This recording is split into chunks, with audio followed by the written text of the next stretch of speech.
Okay, not wanting to delay our session anymore, I think we'll get started. We're up to 14 people, so very good. Welcome, everyone. This is our joint presentation from the BLT breakfast. It'll be the second BLT breakfast without a breakfast, unless you brought your own, or as I have, brought your own beverage. But it's also a joint presentation with the Affirming team. And as I had mentioned, for those who were here earlier, if you do not want to be present, we are recording this video. You can turn your video off down in the black bar or at the top, wherever yours is. You can click on stop video. During the presentation, if you want to ask a question, you can use the Zoom chat function. So down on your bar, again, there should be a black chat square with 3 dots in it. If you click on that, this Zoom chat will come up usually on the side of your screen. And down where it says type message here, you can send a message, and Judy Meintzer will be monitoring the chat line, and she will interrupt us if there's an urgent question related to where we are in the talk. Otherwise, be assured that there will be lots of time at the end of the presentation to ask questions as well. And I will remind people that during the presentation, please mute your microphone so that we don't have a lot of background noise going on. And now we will begin. So welcome again to this joint presentation called Affirming Congregation, What Does It Mean? And a reminder that the Zoom chat function is there if you have a question as we're going along. You're in for a treat this morning. You actually have 5 speakers from the Affirm team that are going to talk to you. And the first thing we'll do is we'll take a look at what this presentation is going to include. So at the beginning, I'm going to talk a little bit, and then Vicki will follow up with me about the commitment. What does an affirming ministry or congregation to commit to? What are the steps? What have we done? What have we got left to do? We're going to hear about what the Bible says, and Blaine is going to walk us through some of the things that the Bible readings tell us, and we'll see a short video at that time. We will then hear from Evelyn on what does an affirming congregation look like and what is not part of being an affirming congregation. And finally, Hazel's going to walk us through a couple of slides called Walking the Talk. And at the very end, we hope to have lots of time for questions and answers. Jude, is there anything we should deal with? I noticed there's 3 chats up.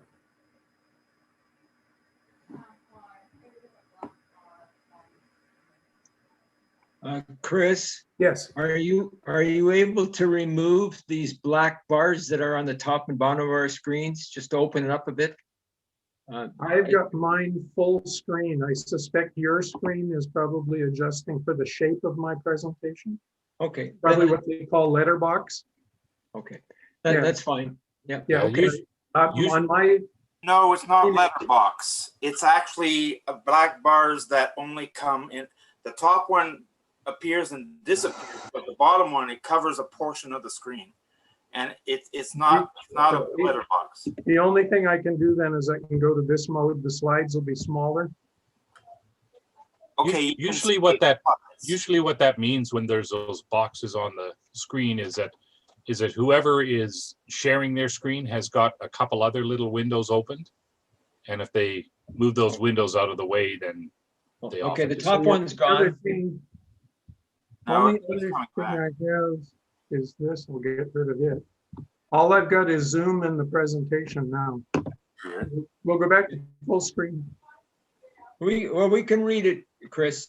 It's okay. I just thought I'd ask. Do you want it this way, or should I go back to full screen?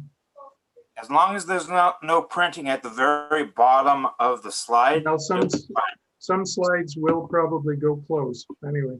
Yeah, then that black bar will cover them. But we're going to read anything that's on them, so hopefully that will. Oh, now it's at the side.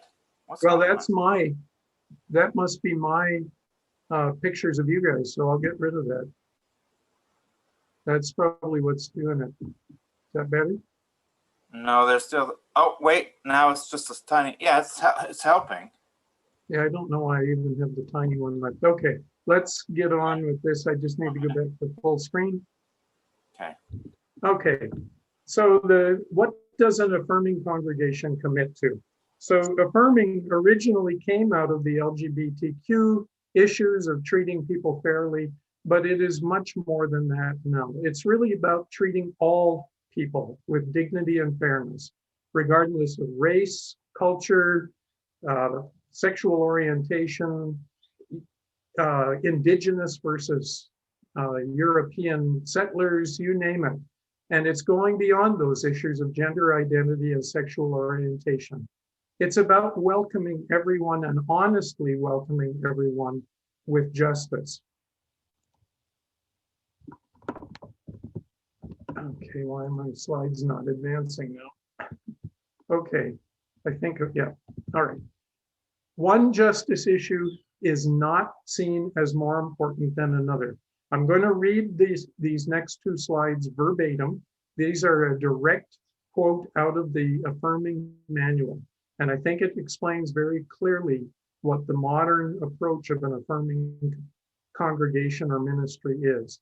One justice issue is not seen as more important than another, for in our culture of prejudice and power, injustices are interwoven and often mutually reinforcing. Work for change happens in many ways and in many contexts. Affirming ministries work in many different ways towards the healing and wholeness of creation, challenging bias and discrimination based on appearance, culture, class, or age, working to end racism, promoting economic justice, increasing accessibility, or caring for the planet. Affirming ministries seek to go beyond issues of gender identity and sexual orientation to work for justice and inclusion for all people. So as I said, this is taken straight out of the Open Hearts, which is the manual for ministries looking at becoming affirming ministries.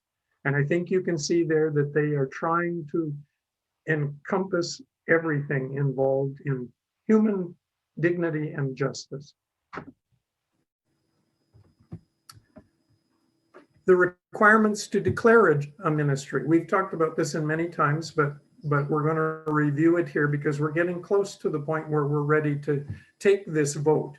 So we complete a discernment process that includes at the very last step a vote from the congregation on becoming an affirming ministry. A vision statement that concerns inclusion of all sexual orientations and gender identities, and a continuing action plan for the ministry,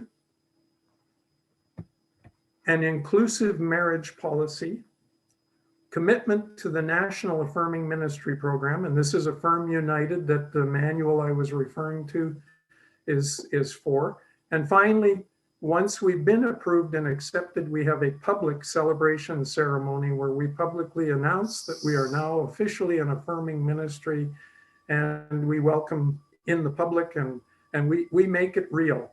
We don't just put the affirming symbol on our documents and maybe out on our sign, but we actually celebrate publicly with the community that we are now an affirming ministry.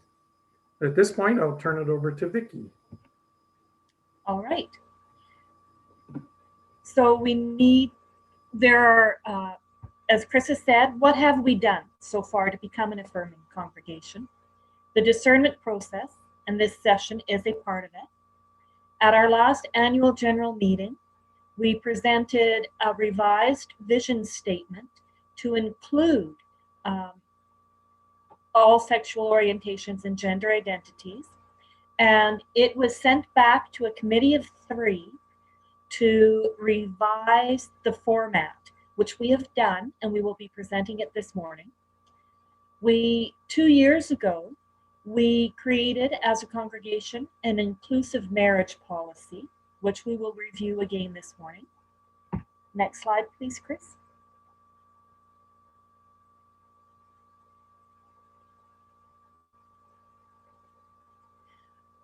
And this is the inclusive marriage policy. Because it's been 2 years, we'll go over it. Weddings are a wonderful celebration of committed love, mutual trust and joy in the presence of God. Two essential pieces are intertwined in the marriage ceremony: the legal binding of the two consenting adults and the spiritual binding of two hearts in love with solemn vows of commitment. While a wedding lasts a day, a marriage is intended to last a lifetime. The marriage ceremony celebrates the commitment to a sacred love that lasts a lifetime through the good and bad, the joyful and the challenging stuff of life. 1 Corinthians chapter 13, verses 1 to 13. It is therefore to be entered into with great thought and solemnity. We encourage all couples to participate in marriage preparation with our minister, or to follow up on suggestions for marriage preparation offered elsewhere. At Spirit of Hope United Church, we welcome all couples of all gender identities to be married in our sanctuary. It is truly a joy for this church to celebrate your wedding with you. So that is our inclusive marriage policy. What have we done? Registered with the National Affirming Ministry program, and we've begun drafting a continuing action plan, which we present to Affirm Canada, that shows what we are going to do once we've become an affirming congregation. What do we have left to do? We have to complete our continuing action plan, take it out of the draft stage, hold a congregational vote on declaring an affirming ministry. It needs at least 75% in favor. We need to have solid commitment from our congregation that this is our ministry. We need to submit our application to Affirm United and hold a public service of celebration. Our draft action plan. Spirit of Hope United Church has been working towards becoming an affirming congregation.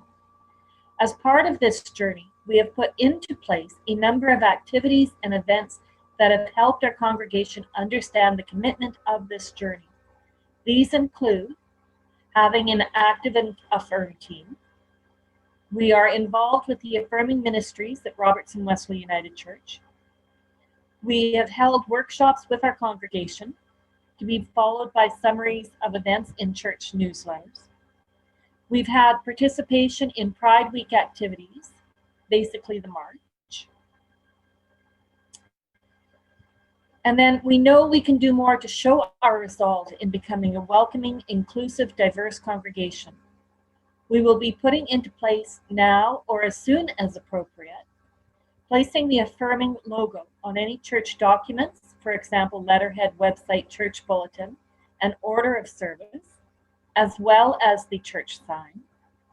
We'll add a footer or a header to documents, Spirit of Hope United Church, and Affirming Ministry, and we will be including affirming art in the sanctuary renovations. We have held some individual events as part of our journey to becoming an affirming congregation, which were so well received, we will be making them continuing events. Some actions will be new to us, but are seen by the team as integral to our commitment. Among old and new are celebration of the anniversary of becoming an affirming ministry. We will explore issues of advocacy for justice and education through a book study, film study. We will have guest speakers, and we will add to our website links to support services.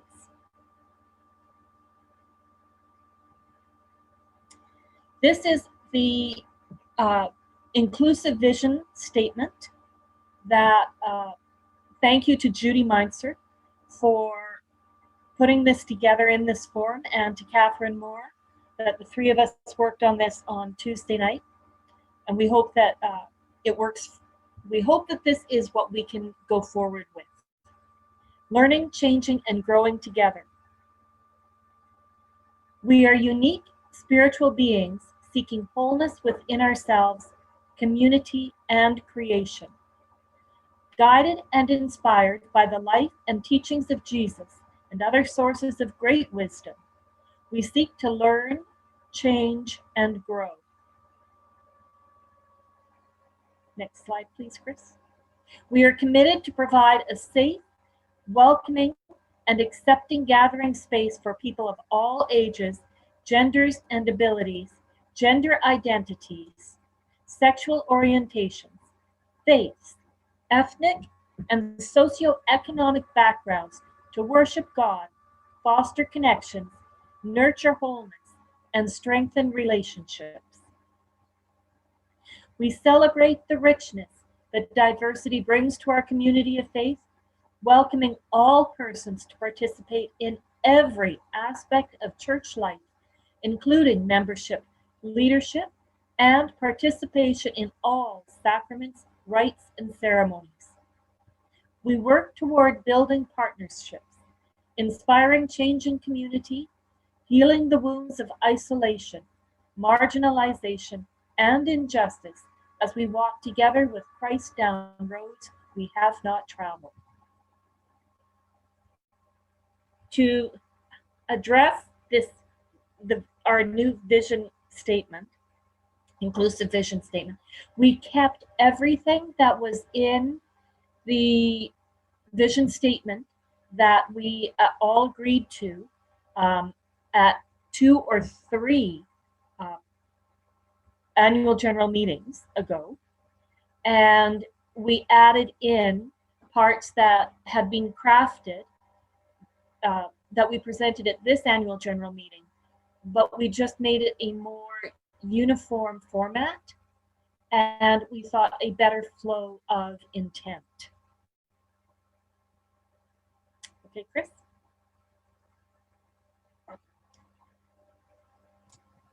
And now it's over to Blaine. Thank you. When people talk about the challenge of affirming, we sometimes are confronted with people who will quote the Bible to us. And I think it's important for us to know and understand what our Bibles say about homosexuality and gender identity and practice and commitment and love. First thing is that the Bible has 30-some thousand verses, and there are 6 verses in the whole Bible that refer to homosexual practice, and all of them are negative. And those of us who view the love of God to be extending to all people are often given these passages as opposition to that view. The first place we get some reference to homosexual practice in the Bible is in Genesis chapter 19. This is the story of Sodom and Gomorrah. Just quick background in the Sodom and Gomorrah story is that God is kind of looking down at the earth and doesn't like what Sodom and Gomorrah are, how they're living, and so God sends some angels to investigate. So God creates a commission and sends down a couple of angels to investigate these cities to see what's going on. And that's because God kind of said, well, I don't like those cities, I'm just going to get rid of them. And Abraham says, wait a second, my nephew Lot lives there. I don't want Lot's towns to be destroyed. So why don't you take a closer look? And so God sends angels to the cities to see what's going on. And these angels appear as male visitors, and they are welcomed into Lot's home in Sodom. But then the men of Sodom hear that there are these visitors in town, and they want Lot to let them all come into the house and have sex with these outside visitors. And because the angels appear as men, this is interpreted as the men of Sodom desiring to have homosexual relations with these visitors. And it's become interpreted as the narrow the very narrow interpretation of that is that the sin of Sodom is homosexuality. And in fact, the English language has created the word sodomy to refer to anal sex. But when the sins of Sodom are described in other parts of the Bible, like in Ezekiel, it says the sin of Sodom was arrogance and ignoring the poor and the needy. It doesn't mention the actions of the men of Sodom with respect to the angel visitors. In Matthew chapter 10, when Jesus talks about the sin of Sodom, he's talking about a lack of hospitality. In fact, of the 20 references in the Bible to the sins of Sodom, only the New Testament book of Jude mentions sexual immorality and perversion. So it appears that the reference to homosexual practice in Leviticus, in Genesis 19, is really a conversation about gang rape, and as a way of asserting authority over unwelcomed visitors. The second references to homosexual practice in the Bible come from Leviticus, and these are often the ones that are most often quoted, saying that male on male sex is an abomination, and that the punishment for that is death. And I'm going to let this video sort of tell us a little bit about the context of that.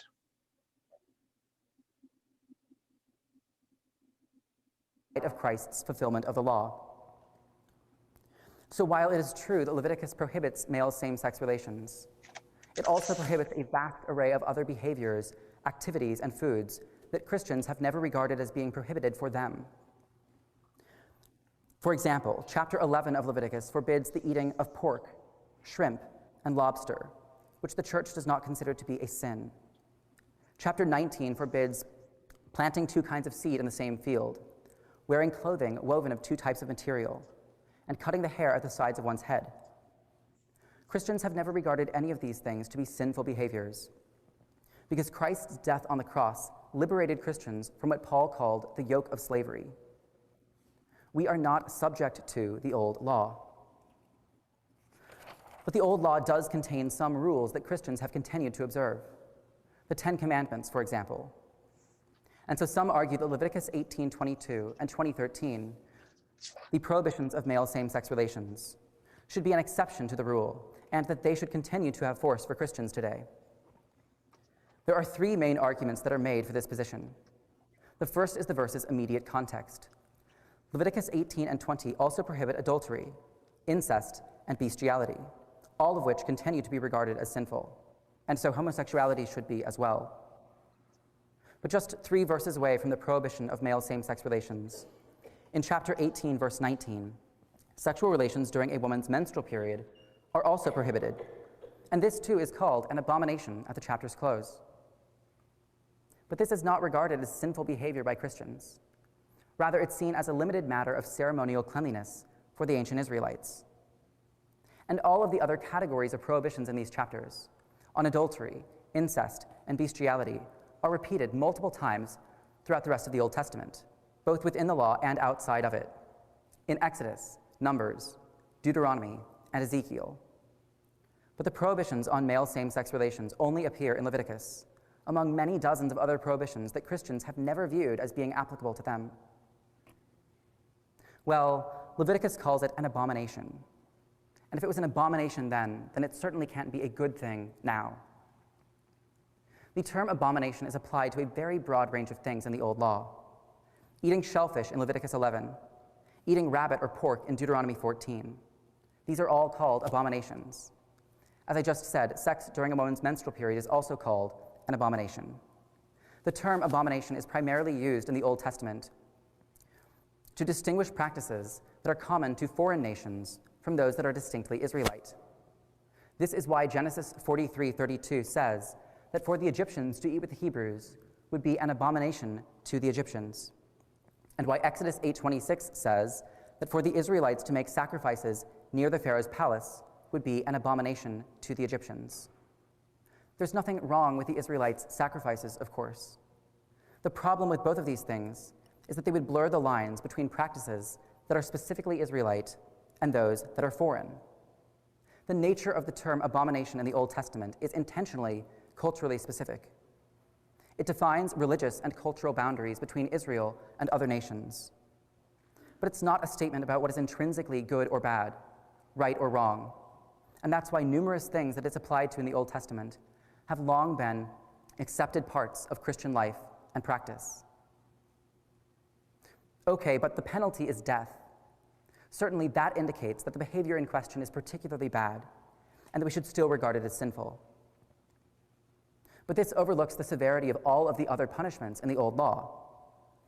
Given the threats posed to the Israelites by starvation, disease, internal discord, and attacks from other tribes, maintaining order and cohesiveness was of paramount importance for them. And so almost all of the punishments in the Old Testament will strike us as being quite harsh. A couple that has sex during a woman's menstrual period is to be permanently exiled from the community. If a priest's daughter falls into prostitution, she is to be burned at the stake. Anyone who uses the Lord's name in vain is not only to be reprimanded, but to be stoned. And anyone who disobeys their parents is to be stoned as well.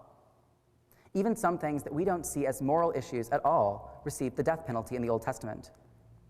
According to Exodus 35, verse 2, working on the Sabbath was a capital offense. And in Ezekiel 18, the death penalty is applied to anyone who charges interest on a loan. And this too is called an abomination at the chapter's close. Simply because something received the death penalty in the Old Testament doesn't mean that Christians should view it as sinful. There's too much variance for that to be a consistent and effective approach. The default Christian approach for nearly 2 millennia now has been to view the particular hundreds of rules and prohibitions in the Old Law as having been fulfilled by Christ's death. And there is no good reason why Leviticus 18:22 and 20:13 should be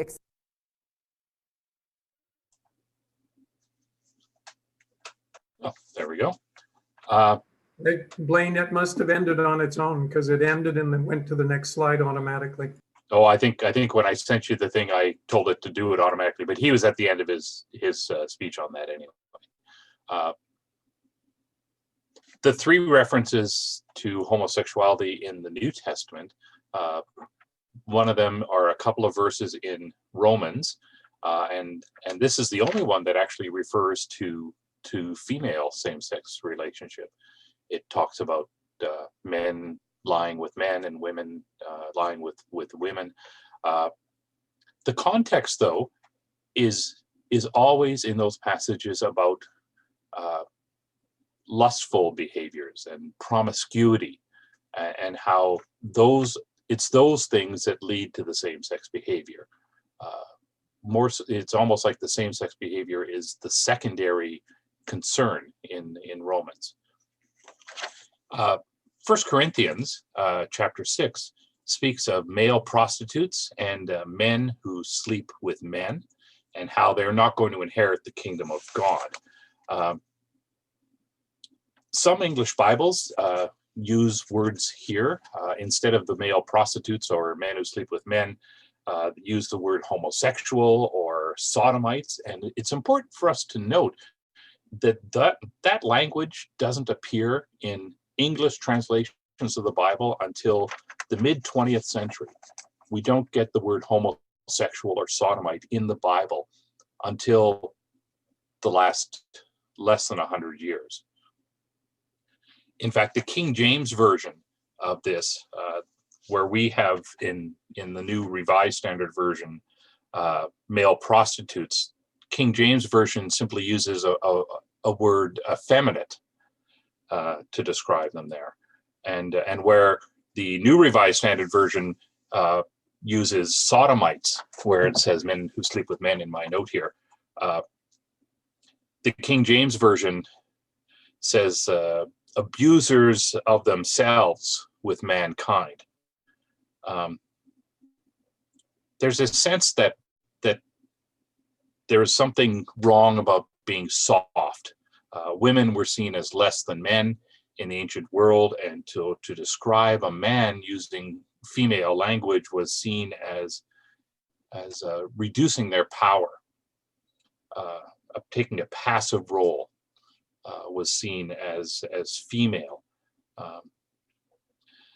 The Greek word behind what I've put here as men who sleep with men is actually a word that simply means it's a compound word with the words male and bed. It's a really rare Greek word, and it's very rare outside the Bible, and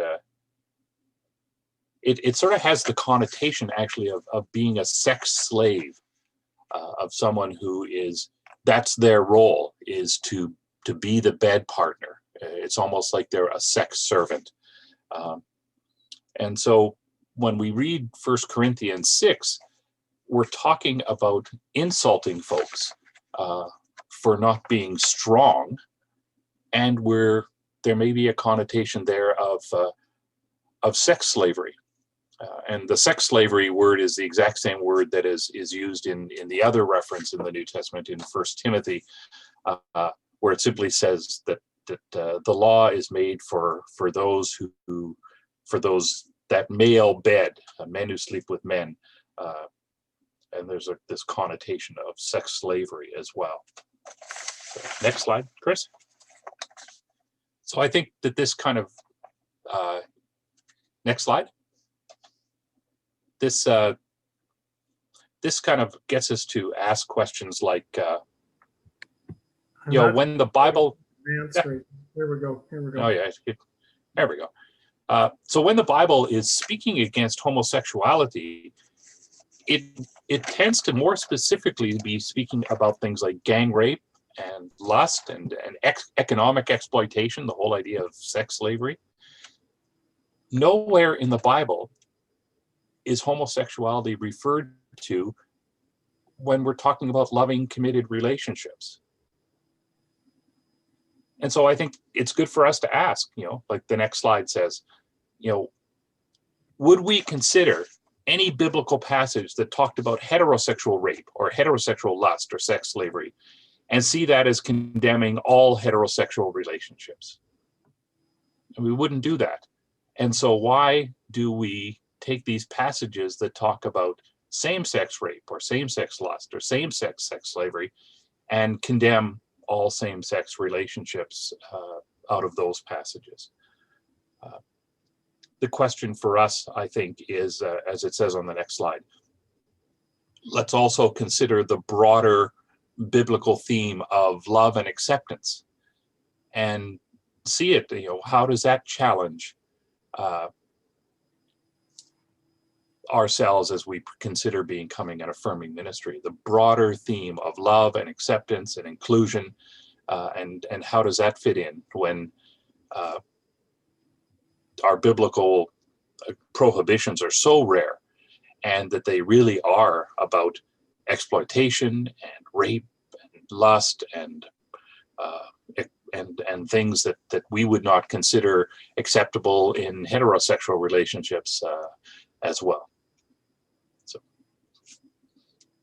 So we move on to the next part. What will our affirming congregation look like?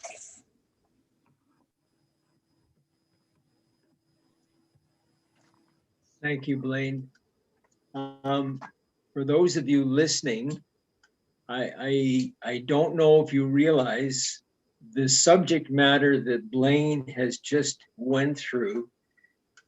I appreciate how difficult that was for Blaine.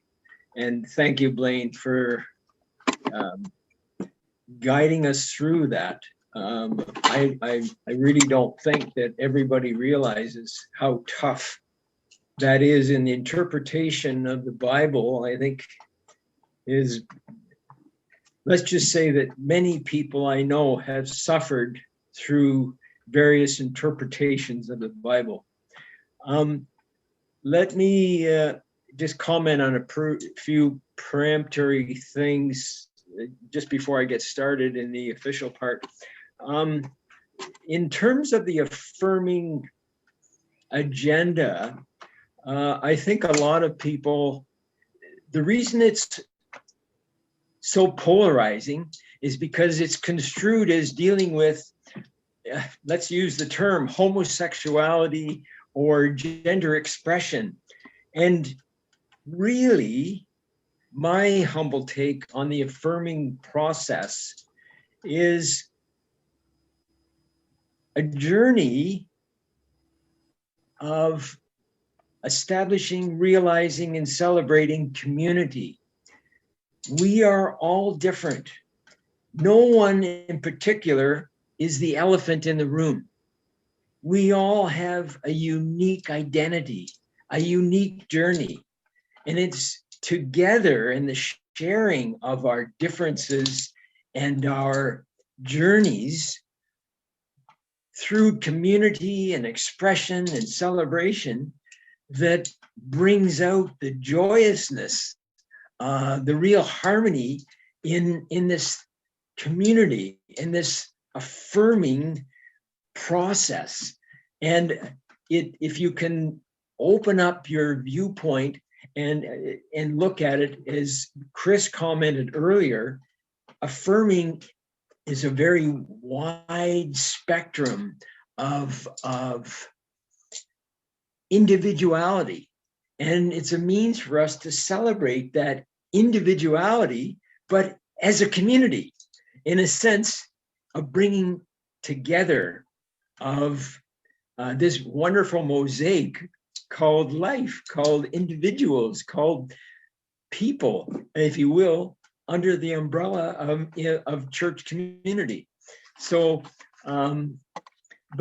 saying, it's important, I think, what Blaine just took us through, because we're centered around the biblical message that we've all been part of for our lives, and how we've been, I don't mean it negatively, but sort of tainted, sort of biased, lulled into how we think and behave. And each of us is different. We're all individuals. And anyway, thank you, Blaine, and I'll get back to the agenda here. Okay, now in terms of what will an affirming congregation look like? Well, you can see that every Sunday morning. And as we just stated, historically, the Affirm comes out of the LGBTQ2I agenda to some extent, but it is not only that. And what we're trying to do today on the Affirm team is to grow your viewpoint, to expand your horizons, and get you to realize that this is not just about one agenda. So today, the real agenda is far more complex, and thus my earlier comments. Affirm is a means to what is church? Where does church fit in our lives? Why is church important? Oh, I just got a hot message from my dear spouse. If you let me interject, Marl's written down, can you speak about the LGBTQS, what it is? What I'd like to do is leave that question till the question and answer period, and we can come back to it, okay? Thank you, dear.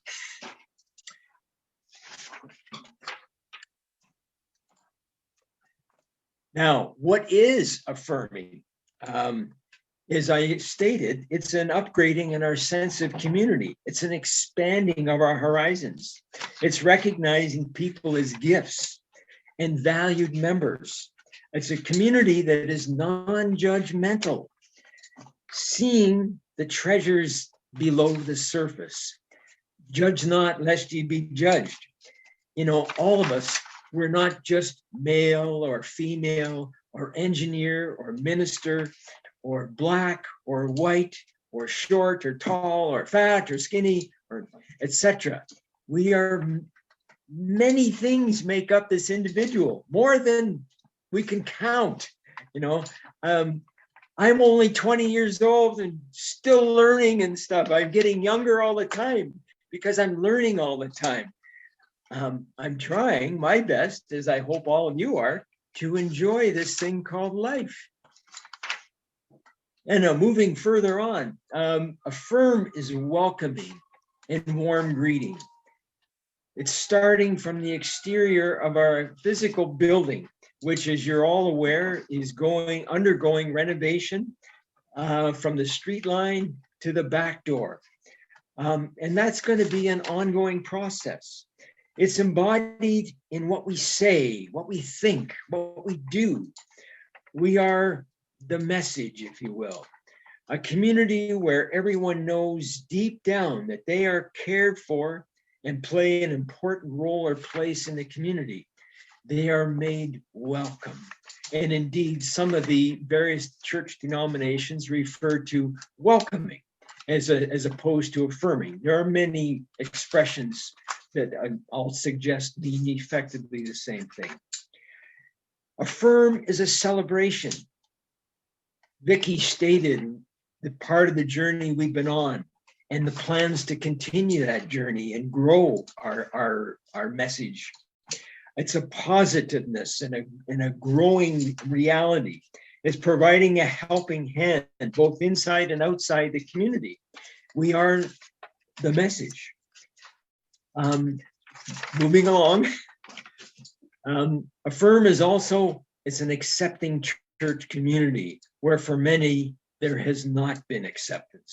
If I come back to some of the comments made already, those people who have or are part of the, if you will, visible minority LGBTQ community have suffered ostracization, rejection, not only at the hands and words of church communities, but if you will, society in general. It's a place where it is safe to be true to who you are. It's expressing your real self.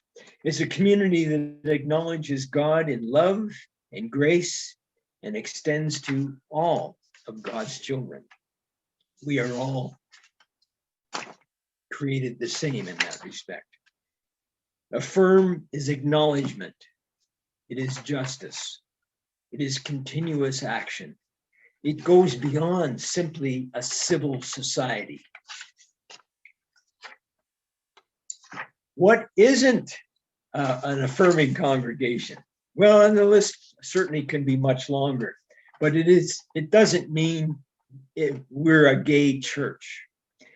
It doesn't mean it's a place to celebrate cliques and you're only acceptable if you fit the mold within the cliques.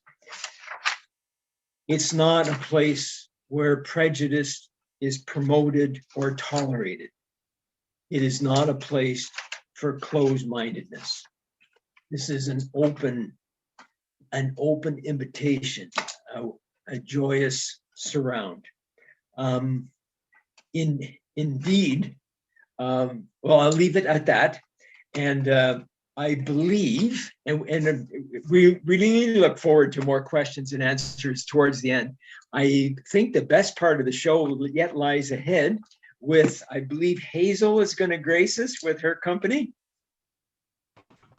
Hi, okay, so Chris and Naomi put a lot of work into these slides, so I'm the messenger here, but we're going to be talking about how will we be walking the talk? How are we going to like commit to what we've said here? And what we're going to do is commit to what we've said here and commit to behaving the way that we say we will. Everyone in our church has all the same rights, privileges, and responsibilities because there are no second-class citizens at Spirit of Hope. Next slide, please. So we want to stay connected and engaged after the Affirm vote takes place. A big part of that is continuing to learn and grow together.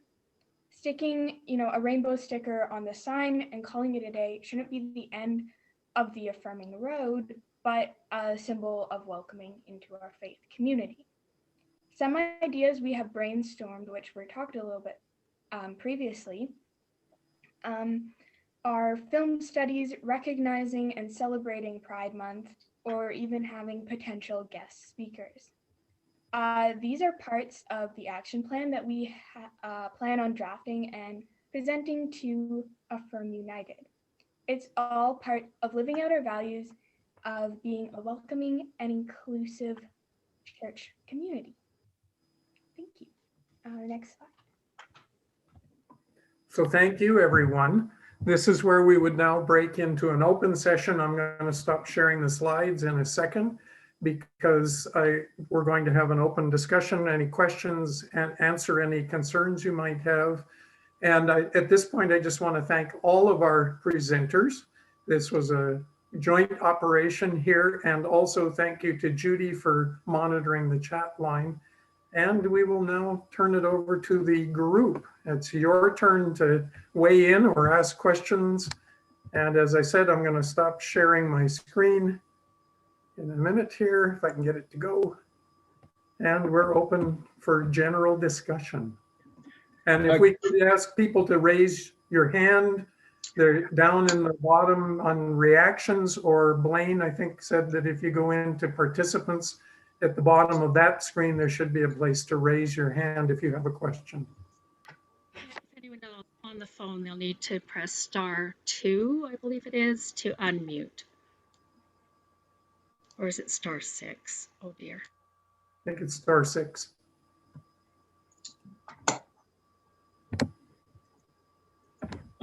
While we're waiting, Evelyn, would you like to answer Marlene's question or address it? Thank you, Vicki. I was just going to raise my hand. I thought I'd do that. For those of you, I guess rather than us assuming that you all know what LGBTQSI and so on and so forth mean, as Blaine alluded to through the biblical messages, up until about 1970, at least here in Canada, it was criminal to be gay. You could be thrown in jail and have a record for life. So we've come a long way in 50 years. We haven't really come a long way on many issues, not just homosexuality, if you will, in life, because of our innate prejudices and opinions and fears, and on it goes. But L is lesbian. G is gay. And for whatever reasons, the L is attached to the female, the G is attached to the male. B is bisexual, which for those of you who may not know, it will just say sexual interest in either gender. And just before I move forward again now, sexuality or sex and gender are deemed different. We can get into that in questions. I'm not going to belabor it right now. Let's suffice to say, sex is not the same as gender. The T is a transgender. You'll hear many derivatives of that, transsexual and so on and so forth. In any case, this is attached to people like myself. And you've likely seen in the news and so forth on the celebrity, there's been more recent examples. When I was growing up, Christine Jorgensen in 1959, if you will, came out. But the terminology, this whole LGBTQS thing, terminology didn't exist back then. So people like myself, and I'm still that way, were essentially very alone. We were ignorant. We were closeted. And indeed, that is the connecting linchpin, if you will, within the community, is this sense of aloneness. And it's hard for those of you who've grown up in this new age of technology and communication and having everything at the fingertips of press the Google button and you've got the answer to everything. We grew up with black phones or party lines. And there were things as children that we did not talk about. We weren't sought out for anything other than be quiet, mind your own business, don't talk too loud, the neighbors are here, etc., etc. And for those of us who have a few miles on the odometer, there are other expressions that we have as well, which we won't necessarily get into, but let's just say there was more defined roles in the society we grew up in. And certainly that definition did not include LGBT or any other minority aspect. Mixed marriage was Catholic and Protestant. Oh my God, and my ancestry is Irish. So believe me, it's deep rooted. In any case, we're in a different time now.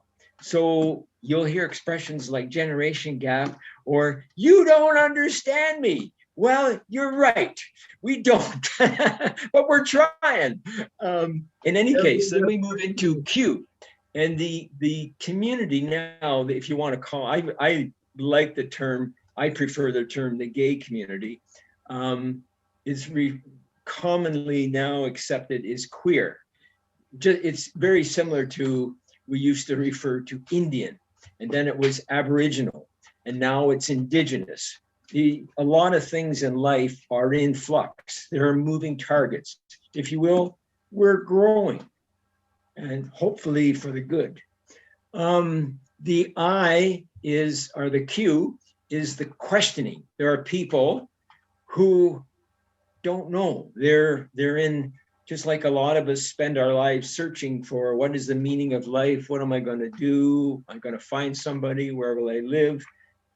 Life is full of questions. Well, that's not just true for heterosexual or homosexual. That's true globally.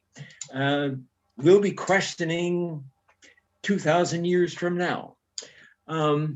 The two stands for two-spirited, which from the Indigenous community is essentially not the same, but similar to the T, the transgender. Out of the Indigenous world comes shaman, two-spirited, and actually has quite a place of reverence. Community or societies like the East Indian in India refer to the Hijra. Up on the Himalayas, they have different expressions. There's actually far more acceptance in, if you want to call it tribal or third world societies than there are in we sophisticated Westerners. I'll just leave it at that. I'll leave it at that. I just wanted to try to address Marlene's question, just so we weren't assuming everybody knew what all this linguistic gibberish means. So I'll stop there. And Kevin and Hazel, or one or the other, have a question. Sure, thanks. Yeah, I totally appreciate, Blaine, the biblical, the help with the biblical interpretation, not shying away from that. And I think that was, yeah, remarkable. First time I've heard anyone sort of go over that line by line in that way. But on the other hand, I've always deemed, this is just me personally, I've always deemed all that irrelevant, and I'll tell you why. Because for me, the one bullet point on a couple slides later was non-judgmental, and I'm going to argue that one a little bit, because one of the reasons I value a faith community, and our faith community in particular, is to use our God-given creativity to judge what is good and not good. And I would be shocked if we hadn't evolved at all in the last 3,000 years. So say there are stuff that was written 3,000, 20 or 2,500 years ago in the Bible. Those biblical statements are a legacy. They have to be put in their historical, metaphorical context. And if things haven't changed in the last 3,000 years, I mean, I think we're all against the fact that they stoned James, the brother of Jesus, to death. And at the time, that was totally accepted by the community. And nowadays we'd call the guy a saint or a good guy or something like that. So I totally appreciate and how difficult that is, but I also, for me personally, and I'm sure I'm not the only one, if we were following the old law and line by line from a 3,000-year-old culture, we wouldn't have evolved at all as people, and we'd be losing all, the legacy of religion would be tarnished. Like what this allows us to do is, what religion allows us to do is to evolve towards the good as humanity. And so I just wanted to maybe give that perspective. Maybe not everybody, I don't want to say cares, but I personally don't care about, I just wanted to state that, don't care about any of those biblical references, and I'm sure I'm not the only one. So, and I am looking for the deeper, more broader meaning and the context, the historical, metaphorical context of those statements. So very difficult, and I'm very happy to put many of the statements in Leviticus to the side and move on from them. Thanks. Kathy? Thank you. Thank you, Evelyn, for going into more detail about the alphabet letters, because I think that's helpful. However, my question about that bullet point was more about the word agenda. And I think that word can mean a lot of things to a lot of people. And it made me feel a bit uncomfortable that Affirm was based on a LGBTQ 2S plus agenda, because I don't know what that means. And I think some people might interpret that as, oh, the LGBTQ community wants us all to become gay, or wants to promote only the queer community, and so when we have that word agenda, to me, I think that word has become loaded, and it has become, for me, somehow a way of promoting only one particular point of view. And I know that people who are lesbian, gay, bisexual, transgendered are not a homogeneous group, right? So there is not one agenda, there is not one perspective. And to say that something is based on an agenda of one group made me feel really uncomfortable. So that's why I wanted to talk about that. No, Kathy, it's a great point. I think for me, I think the gay agenda, that just as an aside, the affirming process came out of that to an extent because of the level of persecution, and partly, but the other thing is, and then again, this is my interpretation, it's a topic that attracts huge polarity. There are other things that are unjust and so forth, but the whole thing about Affirm and Christianity attracts attention. It's if you will, an agenda grabber. If we think back to persecution and what comes out of persecution, look back to the time of Christ, to how Christians were treated. They were persecuted, and what came out of that? They hid in caves and so forth, but there were champions like John and others like Moses who championed the cause. Look at Black Lives Matter. What happened? Many things have happened, but what came out of persecution was a cause. The Pride movement came out of the Stonewall riots in New York City in the late 60s. And the marches started, and they brought attention to this persecution. Laws started to change. Society was, I'll say, encouraged, I'll tone it down, to look at this as a much bigger thing. And it wasn't like a lot of things are NIMBY, not in my backyard. But when leaders and others in power started to realize they had sons and daughters and cousins and brothers and so forth and sisters that were different, that formed or were recognized as part of that. And the reason it's caught on for me is this whole social media thing. Because as I said earlier, those of us who are a little older had nowhere to go, nowhere to turn. We were extremely closeted, and that term has almost disappeared now because of social media and so forth. There are umbrellas, at least in our society, to help, to nurture, for individuals to source.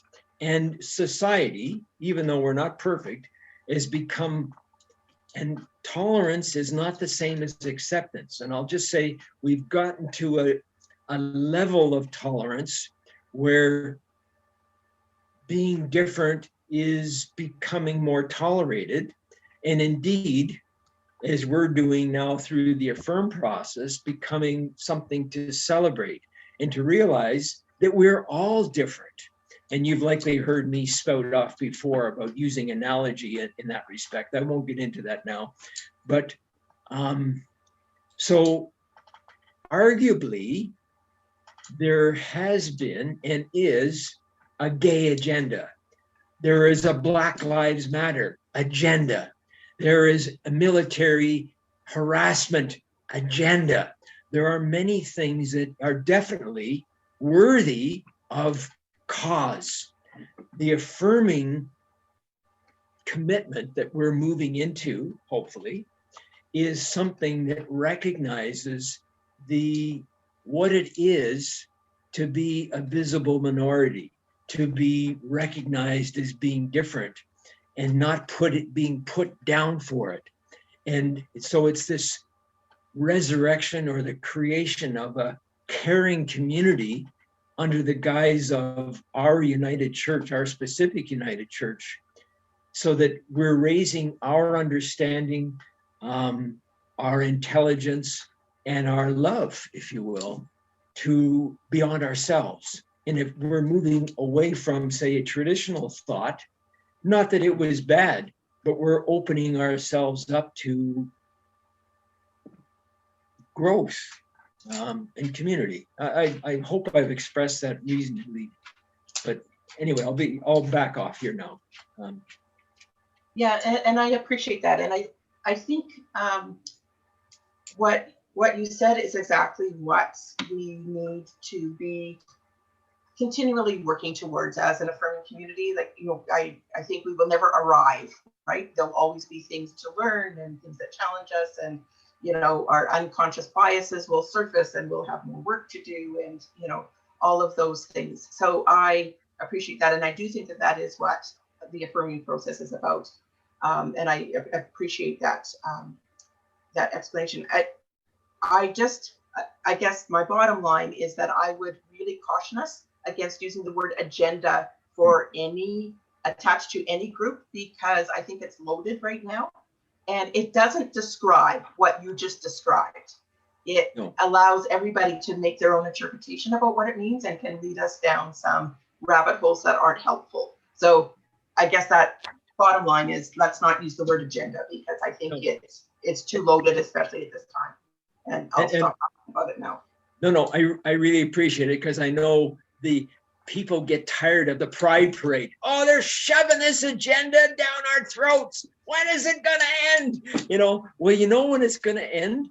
When we are beyond a civil society and we are all affirming, and we don't look at somebody and say, look at them because they're different. We look at them as a brother, as a sister, as another member of community. And we don't care, Equal pay for equal work, a women's agenda, so again, let's not use that term. Yeah. Let's talk about equal pay for equal work. Let's be more specific. Okay. I hear you, sister. Kevin and Hazel, or Hazel and Kevin. I'm not sure who has a question. I was just going to say largely the same thing. As agenda means in common parlance, hidden agenda, as though there's some ulterior motive, and I would highly recommend not using it. I mean, fighting for justice is not an agenda or a hidden agenda. Fighting for justice is our calling, our mission as a faith community, as a Christian faith community. And so we could call it the LGBTQ2S fight for justice, and I'd be all for it. But not agenda, please. Oh, Thanks. Kevin, I think Blaine set a beautiful table this morning by tackling terminology and difficulty in biblical passage that, I think will provide wonderful stimulus. And I'd like to think that in our BLTs or in our just sitting down for coffee, we can have tremendous discussions about these themes and many other themes and not necessarily agree, but we can shake hands at the end of these discussions or throughout them and say, I love you because you don't think and look the same as me. And it's okay, but we're not making the assessment of you're black or you're white or you're fat or, and we just get beyond it, because, just a language thing, Ev. That's the only thing. Because sometimes the language, these words are symbols. And so we just have to be careful what the words symbolize sometimes. Yeah, like underlying, for me at least, identity is a big deal. And you may or may not appreciate, but I know I've struggled with that my whole life. And I'm happy in the package, finally, if you will. And I realize the package is a challenge. And indeed, maybe we're all a challenge to somebody, and that's okay to a degree. And I don't want to, like I've said tomorrow, speaking as a member of, if somebody has a question, I'm happy to discuss it and elaborate, just like in the working community. And for some, to be honest, I haven't been, if you're comfortable in yourself, then the world accepts you for what you are. And I've learned that it was difficulty to come to terms with that, long since past. But if you're comfortable in yourself, and that means accepting the warts and the wrinkles and the stubby toes and all the rest of it, and it's okay. But underneath that is you got to get beyond yourself and realize it's not all about me. And that's where that gay agenda comes in or whatever. You say, all right, ancient history for me, but it's very real and in your face reality for many who are visibly recognized as visible minority or feel that they are visible minority. And it's a really hard journey or barrier to overcome. And it's very hard for anyone who's, if you will, in our society, white Anglo-Saxon Protestant, if you will, and especially say male white Anglo-Saxon Protestant, to understand fully, which is really so important for me. One of the underlying aspects of the affirming journey is for those of us who we're not proclaiming our agenda, but we're helping each other to understand what community is, what acceptance is, not tolerance. Tolerance is just another form of prejudice, but acceptance and looking at each other as you're just one of the crowd. You walk funny and talk funny, just like me, and it's okay, we should all be newfie, but in any case, and I don't mean that in a bad light. Anyway, I'll be quiet. Chris? My words are just kind of a final comment from myself. When I was old enough to really understand the issues, and I mean from a sense of what a social justice issue, how we treat anybody was, one of my first reactions whenever I saw someone from the community was how brave they were.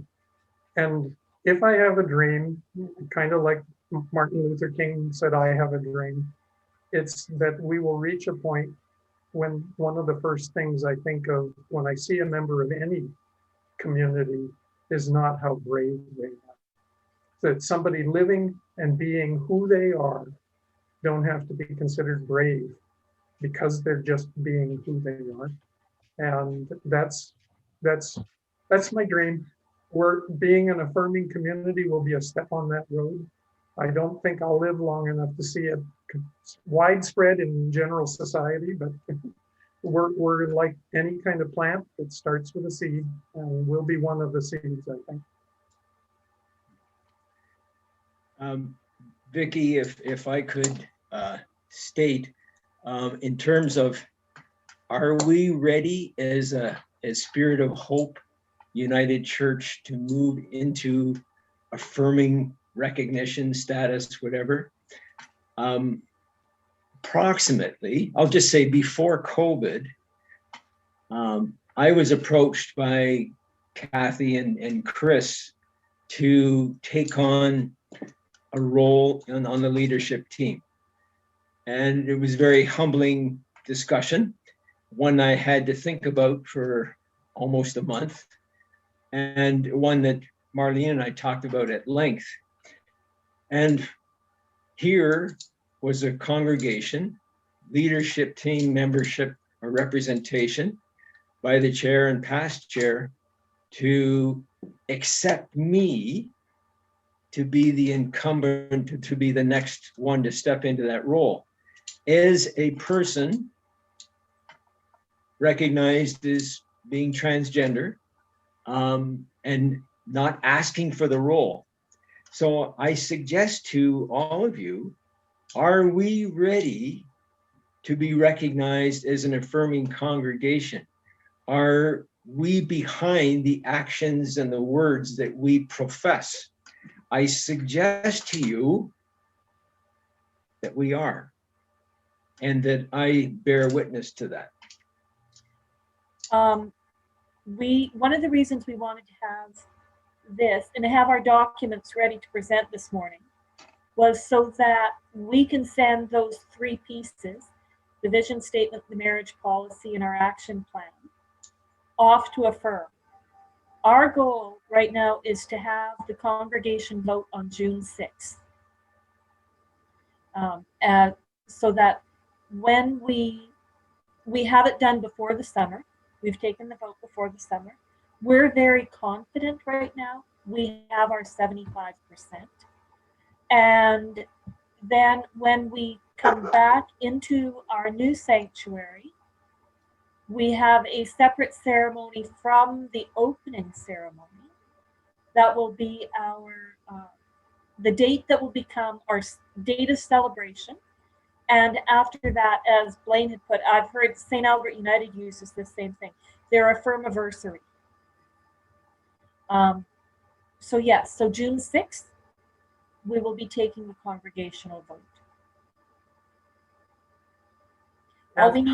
All we need right now is the other part of this whole getting our documents all together is so that we can present them to leadership at the beginning of May, which is really early this year. I think it's like May 4th is our leadership team meeting. I might be out by a day or two. Mm-hmm. And get leadership team's approval and then send the package off. Catherine? Thanks, Chris. I appreciate the education offered today. And I think one of the most important elements for me is the widening, I'll call it, of Affirm's, what Affirm actually means. Because I think there will still be many people who will see the focus largely on the LGBTQ plus community. And the way that was worded about widening into justice issues and so on, I think is critical for our congregation, our community of faith to understand. I'm hugely in support of this happening. I think we also have to be very clear. We are making a commitment as a community of faith for the rest of our lives together. This is not, as Hazel said, it's not the check the box and put that logo on the sign and that's the end of it.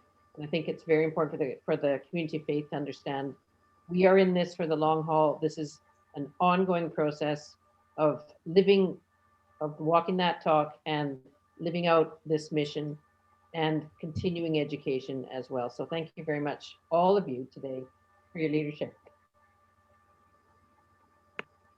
Seeing no other hands risen, I'm going to suggest that anyone who would like to move on to other things today, please feel free to go. And you were always free to go. We weren't holding you captive, but we'll kind of formally end the session at this point, and people can still stay on and chat. I am not aware of this Zoom account being booked for anything else for quite a while yet. So thank you, everyone. Thank you to all of you for coming and sharing openly in this session. And thank you to all our presenters. And as always, thank you to my great wife for helping organize and set this all up. She's the tech expert behind the scenes. Chris, Yes. if I could just add, We're going to ask Blaine to close us with a prayer as well. Sorry. Go ahead. Chris, can I butt in for a second? Yes, please do. I'll just a humble point. For those of you that are more introvert or want to talk or ask questions one-on-one, please know that any of us on the Affirm team will be happy to take time and spend with you to help you come to grips with questions or whatever. And I please know that that extends to the leadership team as well. And as I think Chris or Catherine or whatever you all said, we're in this together. And I don't mean that as a COVID term, but we're learning as we go, and we are available. Thanks, and then Chris. maybe why don't we take this opportunity to make sure everybody knows who the team is. Evelyn and myself, Hazel and Naomi Gu, Lisa Bonson, Vicky, Marlene Samuelson, and we also have Keith, and Joni Parker wasn't able to join us today. So we have a sizable team. And of course we have Blaine as our spiritual guide. The one thing that I'll mention is that if people do have questions, and I'm adding this because the session is also being recorded, the questions can go through Catherine if you don't have contact information for one of the team members, and Catherine will make sure that that question gets passed on and is addressed. We are looking at ways through the communication team for this session and the last session to be shared with others before the decision. And so, yeah, if you know of people who are wanting to see the sessions but don't have access to internet, or other factors are preventing them from accessing it, we are looking at ways to share an iPad or something like that with the sessions downloaded. So there's no way that anyone should be left out if they are interested. And if they are interested in that, just get a hold of me and I'll help figure that piece out. Thank you. And so just so everybody knows, Vicky is our chair and has provided great leadership, and will be very happy. I'm speaking on behalf of you, Vicky, to take the lead on directing questions and so on. So she's always been very good and available. Blaine, we'll turn it to you to send us off with a prayer, please. Well, thank you all for being part of this today. And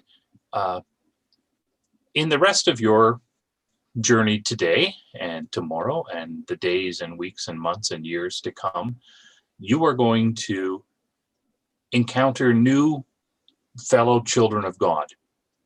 And you may not know their story, but know that you are part of the same story, because there are no walls intended to be between us from God's perspective. Let's go in peace, remembering that we are part of something bigger than ourselves, that our reach is further than we can see or imagine, and that the Spirit of God is what binds us, not what separates us. Go in peace. Love and serve your God. Love and serve each other and this world which is blessed to be our home. Amen. Thank you, everyone. Have a great day. Okay. You. Thanks, everyone. Thanks, team. Have a good day.